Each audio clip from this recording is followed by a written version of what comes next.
How do you build a city where the ground itself refuses to exist? On soaked mud, shifting silt, a place so unstable that even trees struggle to take root. And yet, somehow, Venice stands. A city that shouldn't be here, a place that seems to defy logic, gravity, and time itself. Venice was not born from ambition, but from fear. In the 5th and 6th centuries, waves of invasion swept across northern Italy, forcing people to abandon their homes and flee. With nowhere else to go, they escaped into the Venetian lagoon.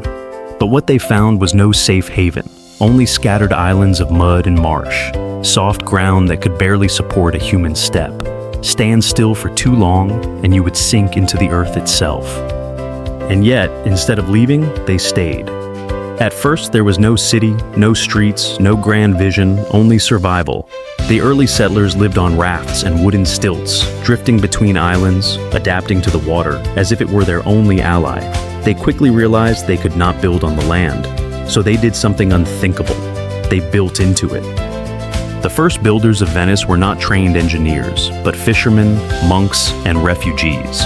With little more than wood, rope, and stone, they began solving a problem that should have been impossible. The secret of Venice lies hidden beneath the surface, under layers of water and mud, where an invisible forest supports the entire city. To stabilize the ground, they drove wooden piles deep into the lagoon floor, forcing long stakes of oak and alder through the soft mud into dense clay below. And instead of rotting, the wood survived. Because underwater, sealed away from oxygen, decay slows to a halt. Over time, the timber hardened and mineralized, becoming almost like stone. It is estimated that more than 10 million wooden piles were used to build Venice. Entire forests were cut down and transported from distant regions, sacrificed to raise a city from the water. Many of those wooden foundations still stand today, holding up bridges, churches, and palaces that have endured for centuries. Above these submerged piles, the Venetians built wooden platforms, then layered them with stone. They used Istrian limestone, a dense material resistant to salt water, forming a solid base for the city. From there, Venice began to rise, brick by brick. Buildings were designed with careful intention. Bricks were lighter than solid stone, reducing pressure on the unstable ground. Structures grew taller rather than wider because there was no room to expand outward. And beneath them, there were no basements because digging down meant inviting the water in. Instead, the lowest floors were built to flood. They became sacrificial spaces, designed to withstand water without destroying the structure above. Life moved upward, with people living on higher floors, safely above the tides.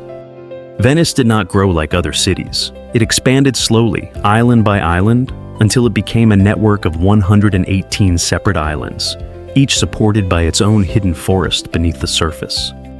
But survival was only the beginning. Venice became something more. Above its practical foundations rose a city of extraordinary beauty. Marble facades, intricate mosaics, and grand palaces reflected in the water. It was no longer just a refuge, but a symbol of wealth and power. By the Middle Ages, Venice had transformed into a global trading empire. Ships filled its canals, and goods from across the world passed through its ports. Spices, silk, glass, and gold flowed through the city, connecting Europe to distant lands. At its peak, Venice controlled thousands of ships and dominated trade across the Mediterranean. Yet beneath this beauty, a hidden world remained.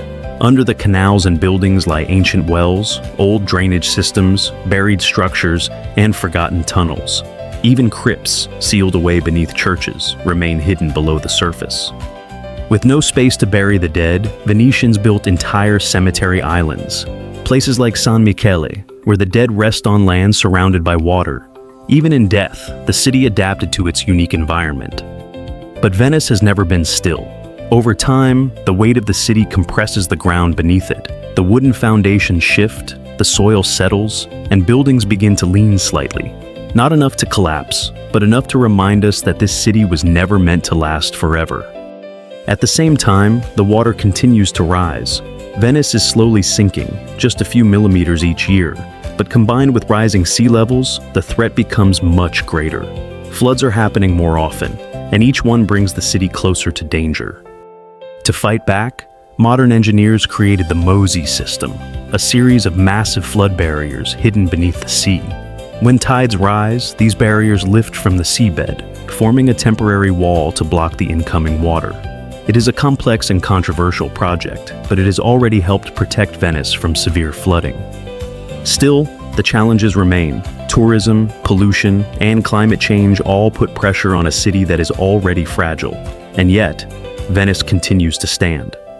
So, the next time you walk along its canals or stand before its ancient buildings, remember this: beneath your feet lies a submerged forest, millions of wooden pillars hardened by time, holding up an entire city, a fragile masterpiece, balanced between engineering and illusion. Venice should not exist, and yet somehow it does. And if you think this is the only place hiding secrets beneath the surface, think again. Because some of the most fascinating stories in our world are not built above the ground, but buried beneath it.